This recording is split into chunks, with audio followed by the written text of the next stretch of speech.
Take full responsibility for what happens to you. It's one of the highest forms of human maturity, accepting full responsibility. It's the day you know you've passed from childhood to adulthood, the day you accept full responsibility. In another note, learn to reap in the fall without apology. Without apology if you do well, and without complaint if you don't. That's maturity. You must take personal responsibility. You cannot change the circumstances, the seasons, or the wind, but you can change yourself. That is something you have charge of. All good men and women must take responsibility to create legacies that will take the next generation to a level we could only imagine. I used to have that long list of reasons why I wasn't doing well to explain. You've got to explain right, otherwise you're going to look bad. I used to have this funny list called reasons for not looking good. I used to blame the government. I mean, you can believe that or not, it was at the top of my list. I had a lecture second to none, the government.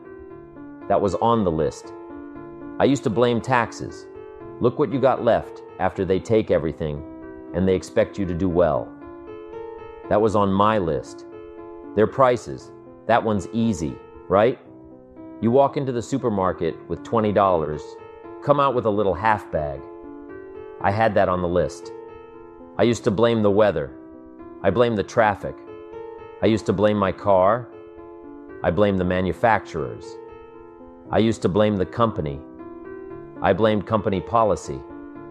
I used to blame the training program. I blamed my negative relatives. They were always putting me down.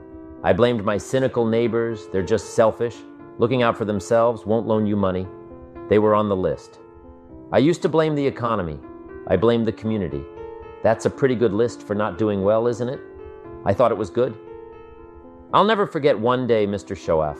He's very kind, but he was also very blunt, and this was no exception. And I'm glad he was blunt. There's a lot of things I'd have missed if he hadn't have been blunt. One day, with sort of a curious look on his face, he said, "Jim, just out of curiosity, tell me, how come you haven't done well up until now?"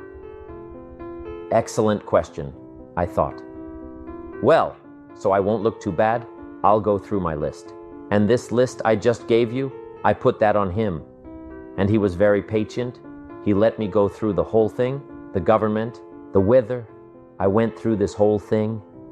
When I finished, he looked my lists over very carefully.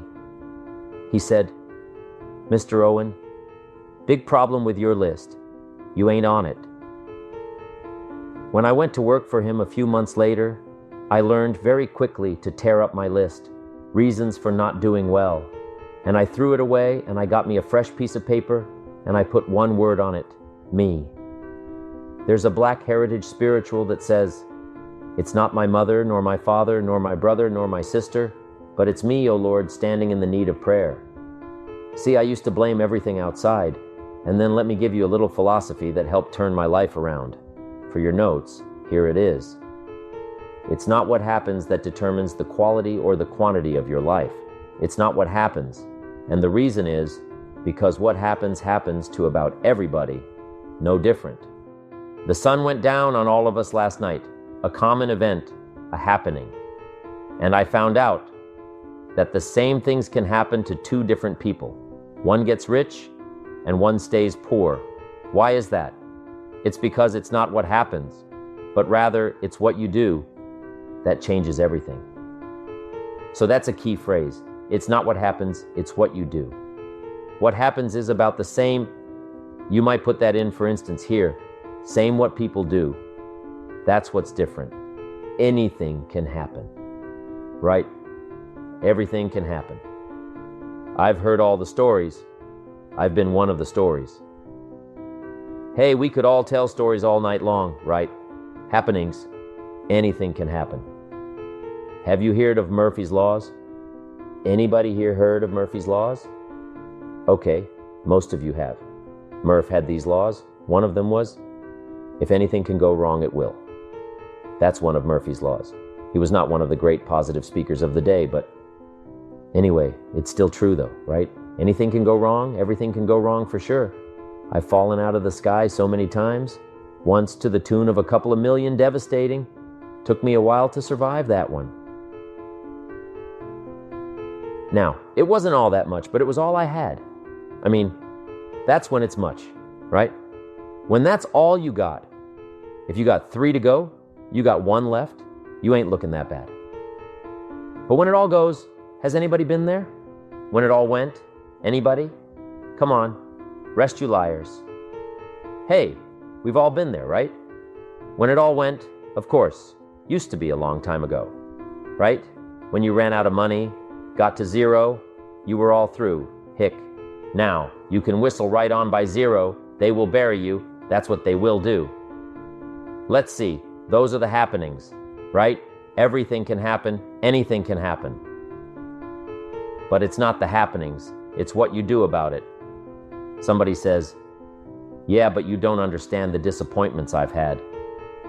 Come on, everybody's had their share. Disappointments are not special gifts reserved for the poor. Everybody has them. The difference is what you do about it. It's not the weather. I used to blame the weather, and I discovered it rains on the rich. So see, that won't help. 2 men wake up one morning to a rainstorm. One of them gazes out his window, observing the downpour, and remarks, "Wow, what a storm. With weather like this, they can't expect you to go out and make sales." He opts to stay home.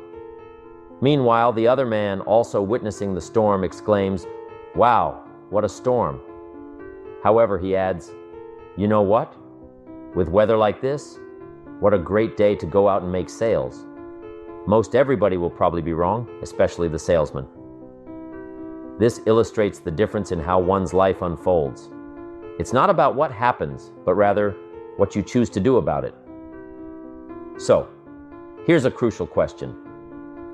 Starting tomorrow, what actions will you take to steer your life in a new direction? If you don't initiate change, tomorrow will likely mirror today, and the next 5 years will resemble the last 5. It's a matter of choice. You have the power to transform your life at any moment. What steps will you take starting tomorrow to bring about change? This question applies even in the face of economic turmoil, significant disappointments, or a broken heart. And it prompts another important consideration. What adjustments can you make to improve your circumstances? My personal advice to you is this: dig deep within yourself and unearth those extraordinary human gifts that lie dormant within you. Then, take charge and make the changes you desire. You have the ability to reshape your reality. You're not bound to remain the same. It's your choice. If you're dissatisfied with your current situation, take action to alter it. Remember, you're not rooted in place like a tree. Schoff taught me an invaluable lesson. Study. If you want success, study success. If you want happiness, study happiness. If you want wealth, study wealth. Don't leave your life to chance. Make learning a deliberate practice. Today, you've still got a big chance to make your dreams real and become exactly who you want, no matter where you start. That's why it's important to grab every opportunity. But watch out. Sometimes, the important stuff gets hidden under all the flashy things. The real treasures can get lost among all the plastic and shiny stuff, making what you have less important than who you are. Let me be more specific about exactly what's involved in becoming a responsible person. Firstly, it means accepting the consequences of your actions. But I'll go even further than that. Responsibility means looking to yourself as the source of everything that happens to you. It means assuming command, regardless of the hardships you may have faced early in life, the prejudice you may have encountered, or the people who may have failed to understand you. Do you detect a note of irony in my voice? Or perhaps a note of sarcasm? Do I sound hard-hearted? Do I seem to be denying the existence of difficult childhoods, prejudice, or people who are insensitive to the needs of others? Well, that is certainly not my intention, nor is it my belief. I'm saying that regardless of the presence of those negative influences in your life, the best thing you can do, the most empowering thing, the strongest thing, and ultimately the wisest thing is to accept responsibility for your own destiny, plain and simple. The benefits of this approach to life have been proven in some pretty dramatic ways. People who have been afflicted by serious illness, for example, appear to have a better chance of recovery if they decide to take responsibility for what has happened to them, despite the fact that it would be easier, and perhaps even more reasonable, to simply see themselves as victims of fate. Sooner or later, all of us face situations in which we must decide whether to accept responsibility for a problem or look for ways to avoid responsibility. Assuming that you have, in fact, done something that has caused a problem of some kind, let's look at the various options and decisions that are now open to you. Courage is at the heart of real achievement. A truly courageous person isn't someone who never feels fear, but someone who fears the right thing at the right time in the right way. It takes courage to accept responsibility for your own future and not to feel helpless in the face of challenges. Many fears stem from a fear of helplessness, but you're never truly helpless. You always have options to get back on track. Courage means facing obstacles head on and making the most of every moment. In the past, honesty and integrity were highly valued. Today, however, lying and dishonesty are more common and accepted. People often avoid the discomfort of paying for things up front, opting instead to delay payments or make minimum credit card payments. This avoidance of discomfort leads to a lack of personal responsibility. Overall, building character and courage means taking responsibility for your actions and choices, even when it's uncomfortable or challenging. It's about being true to yourself and facing life with integrity and honesty. Key phrase, self-motivation. I don't know why we call it self-motivation. It's really the only kind there is. You've got to motivate yourself because I found out you can't change people. They can change themselves, but you can't change them. Lord knows, some I've tried. But see, it won't work. People have to change themselves. I learned some of those lessons early. I built a little sales organization way back in those early days. I'm 25, and I had some nice people. I said, I'm going to make these people successful if it kills me. I almost died.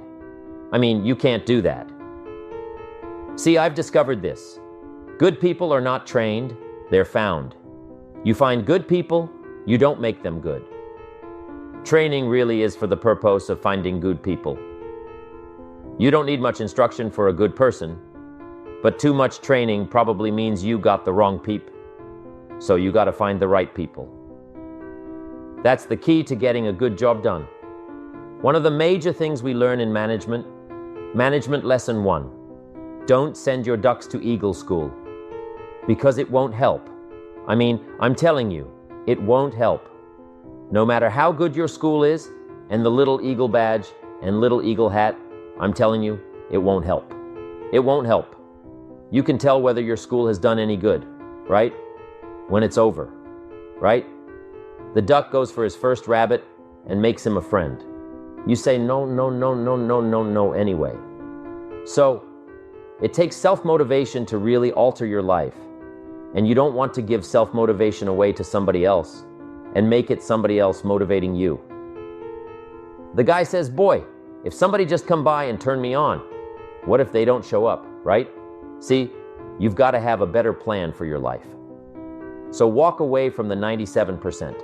Don't use their vocabulary, don't use their excuses, don't use their method of drift and neglect. Won't even walk around the block for their health, won't even eat an apple a day, won't even take the time to refine their philosophy for a better life. Walk away and join the 3%. Did you know that only about 5% of people in America retire with enough money from their own savings? That's right, just 5%. The other 95% end up depending on the government or some company to take care of them in their old age. But it doesn't have to be that way for you. You can take control of your retirement and your life. That's what I've been talking about all morning. It's time to break away from the crowd, from the 90%, the 97%, the 95%. Don't follow their lead. Don't talk like them. Don't think like them. Be different. Be part of the few who decide to take charge of their own destiny. I remember when I first heard about a book called The Richest Man in Babylon. I didn't waste any time. I went out and got it right away.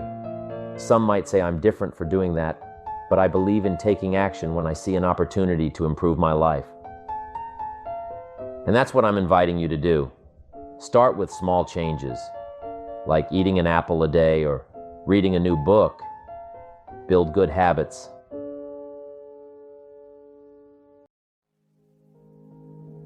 I've got this fantastic list, a blend of ideas I've picked up from various places, mixed in with my own insights. But before I dive into sharing it with you, let's have a chat about something that's truly transformational: purpose.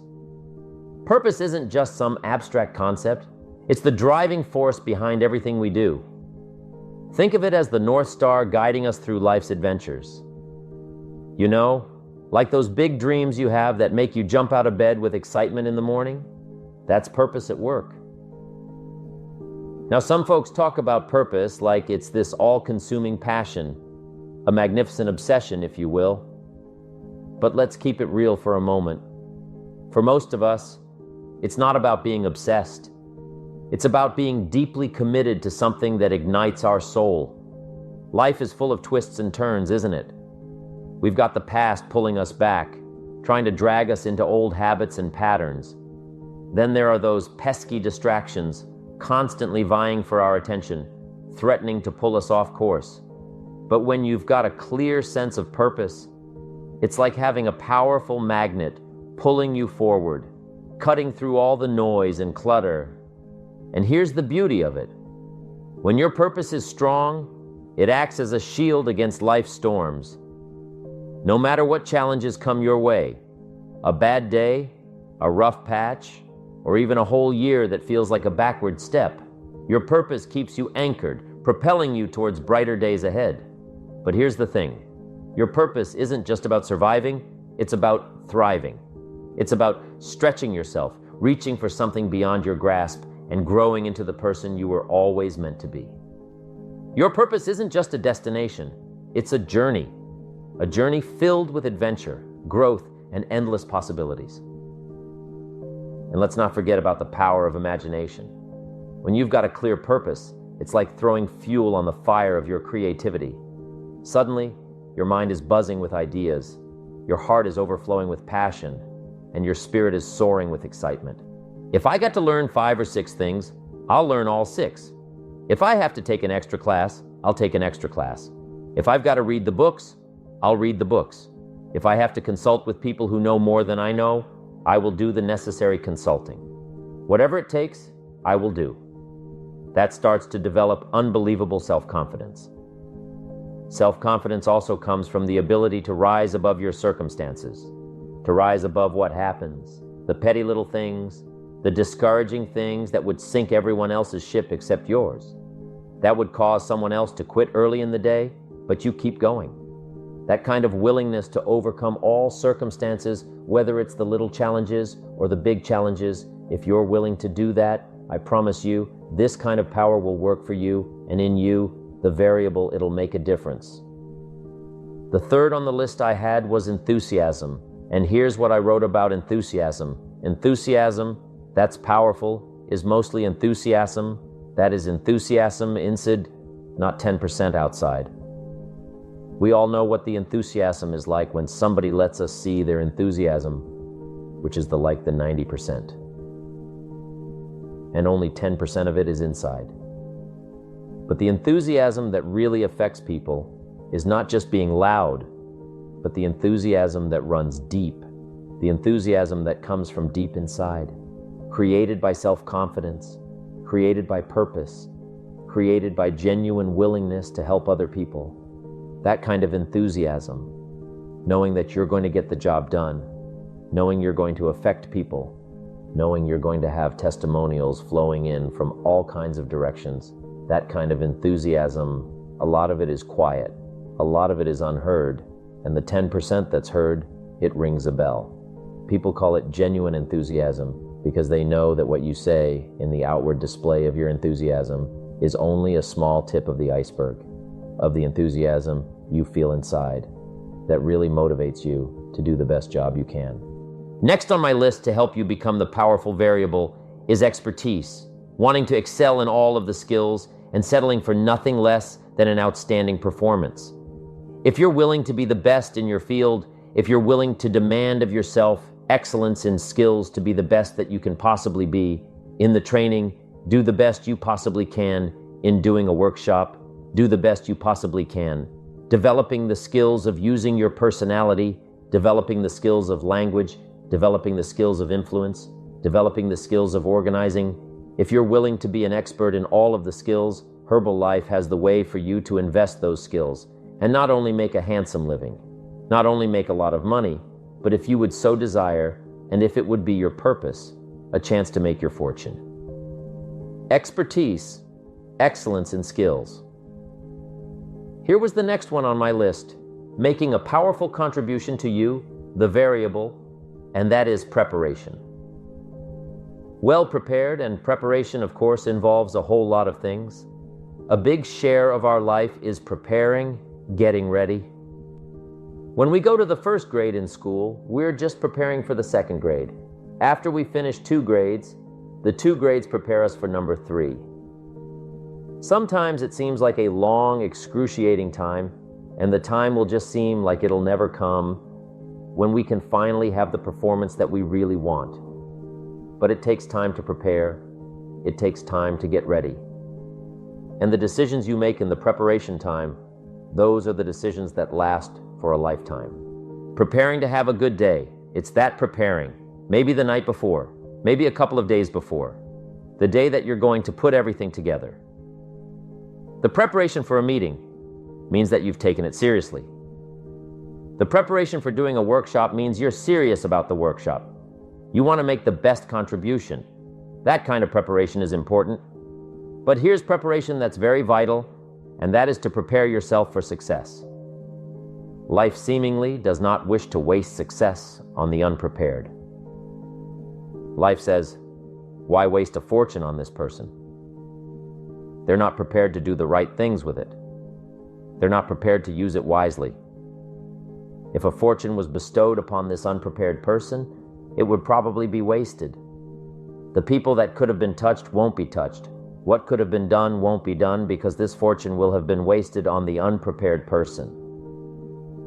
So, not only look for fortune, not only look for the promise, but prepare yourself and ask of yourself, what can I do to make myself ready? Because remember, life was designed not to give us what we want, not to give us what we need, but life was designed to give us what we deserve. Every value in life must be paid for, and those that pay are the ones that get it. It says those that give receive. Someone says, I wish to receive, I wish to receive.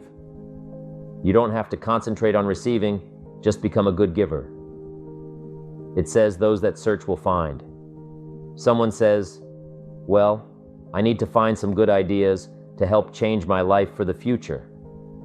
Then to find good ideas, that doesn't come because you need them. It comes because you search for them. If you want good ideas, you've got to go after them. You've got to go to the class. You've got to go to the workshop. You've got to go to the training. You've got to go to the book, right? You've got to go to the journal, right? Go where good ideas are being taught. Go searching. Go looking. Because good ideas are not going to be wasted on those that are not seeking, searching, well prepared. So prepare yourself to be ready for fortune when it comes. To be ready for challenge when it comes. To be ready for opportunity when it comes. Opportunity comes along and passes by the person that is not well prepared. I want to prepare myself this year for next year. Yes, I wish to be effective this year, but I'm also thinking of ways, how could I be better? How could my ideas be more powerful? How could they be sharper, more clear? How could I reach some people next year that I perhaps can't reach this year? I haven't reached deep enough into my own soul to affect some people. Some people just pass by and say, hey, what a good speech. But how could I make it stronger than that, deeper than that, more powerful than that? I cannot be as powerful as I could be next year. You know you can't go to the 10th grade in the 5th grade. You just got to go through the grades. But the more you are prepared, when the 10th grade finally comes, now you can cash in and get 2 times, 3 times, 5 times more value from it by being prepared.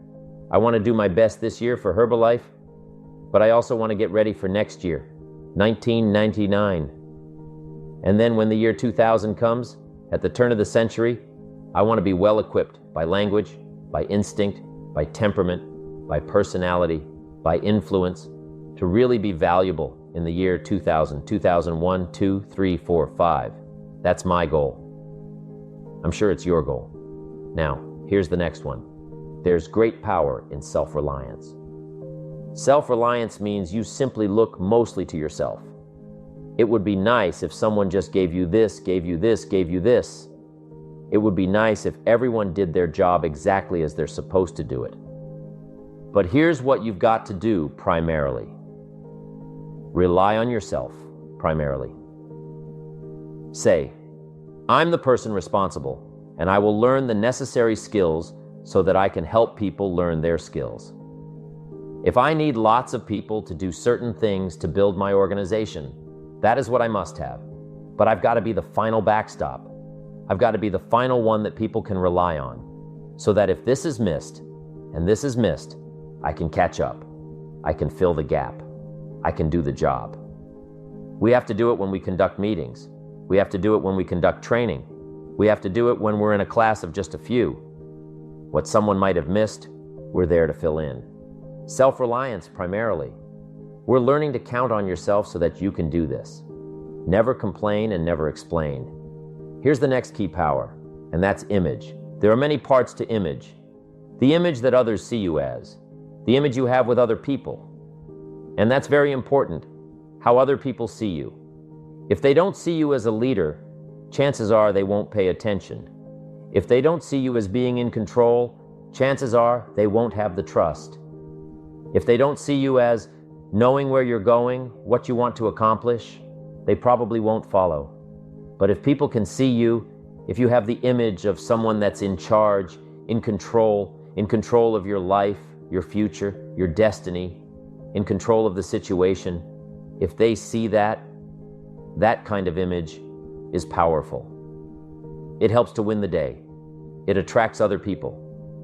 People want to be around people that are in control, that are powerful, but they know how to use their power, influential, but they know how to use their influence. That kind of image is important.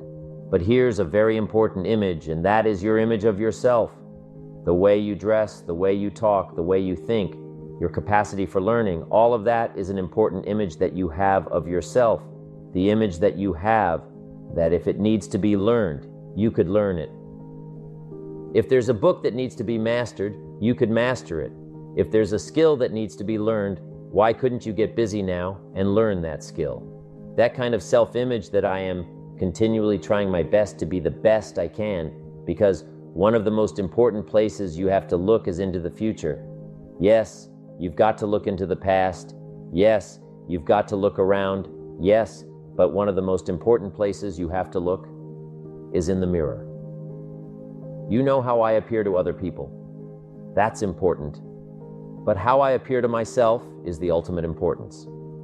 That kind of image to where you'll develop the self-confidence, you'll develop the self-reliance. Now here's another one in my rather short list. The next word is character. Becoming a person of high values, a person of principles, a person of honesty, a person that earns respect. That kind of character. It took character when Mark started to put the marketing system together. How can we have a system that will build in the integrity? That people will know that if this happens, then this will happen. And if this goes wrong, here's the way to fix it. Unless you have the principles and the character and the integrity to put together a viable plan for a wide variety of people, then the system is not going to last very long. And I've been around long enough, and I'm sure you have been around long enough to see a lot of systems that got started, but they failed. And the reason is because they were not constructed with integrity. They were not constructed with character. They were not constructed with doing the right thing. They might have been constructed to take advantage, cash it out as quickly as possible, and leave. Mark was involved when others took advantage of him all those years ago before Herbalife, when someone took advantage and didn't have the character, didn't have the principles, and didn't have the character to stay, the character to see it through, the character to do the right thing. So this is important. To develop the character within yourself that people see you as honest, as fair, willing to do the right thing, willing to be helpful, but always willing to walk the center line, not to pass the line.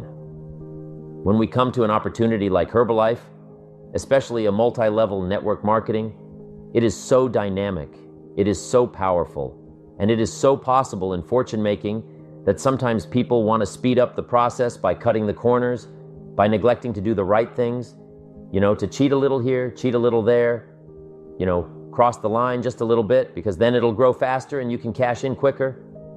Not necessary. Doing Herbalife right will build your fortune longer and stronger. Stronger than trying to cut the corners and not doing it right.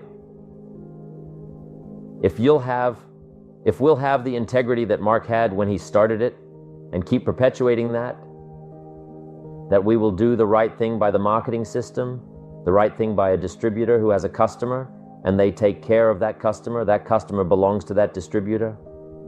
That kind of integrity in the marketing system, the kind of integrity we have among each other, the kind of character we have to rely on each other, because here's what we cannot do. We cannot do this by ourselves. Mark's got to count on me. I've got to count on Mark. We've got to count on the president's team. The president's team has to count on the chairman's club for advice and counsel. We have to count on the millionaire team, the tabulator team, the world team. We've got to count on the distributor. We've got to count on the distributor giving the right message to the potential customers. We've got to count on the distributor giving wise counsel to the new